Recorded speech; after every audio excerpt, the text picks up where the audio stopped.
মনকে ভালো রাখার জন্য হলেও মাঝে মাঝে বাইরে ঘোরাফেরা করা প্রয়োজন। রেস্টুরেন্টে গিয়ে পরিবারের সাথে খাওয়া দাওয়া করার প্রয়োজন, তাহলে ভালো একটা সময় কাটানো যায়। Hello friends, welcome to my channel. সবাই কেমন আছো?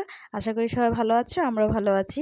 অনেক দিন ভিডিও করা হয় না, আর ভিডিও করলেও এডিট করার কথা আমার মনে থাকে না। মোবাইলে এক গাদা ভিডিও জমা হয়ে আছে। তো আজকে সময় পেলাম, ভাবলাম একটা ভিডিও এডিট করে তোমাদের সঙ্গে শেয়ার করি।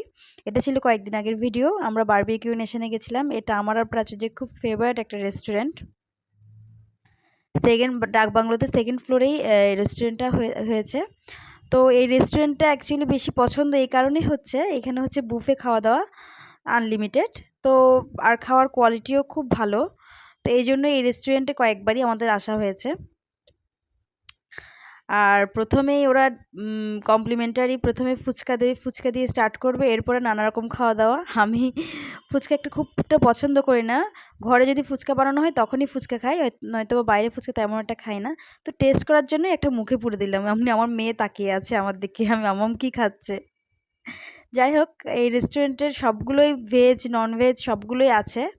আমরা তো ননভেজটাই খেয়েছি। আর এখানে আরেকটা ভালো দিক হচ্ছে, এখানে একটা বার আছে যেখানে সফট ড্রিঙ্কসগুলো আছে।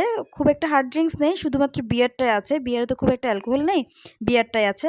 আরেকটা জিনিস ভালো লাগে যে এখানের মেন শেফ সে সব কাউন্টারে গিয়ে জিজ্ঞেস করবে খাওয়ার কোয়ালিটিটা কেমন হয়েছে, কোনো কিছু ইমপ্রুভ করতে হবে কিনা।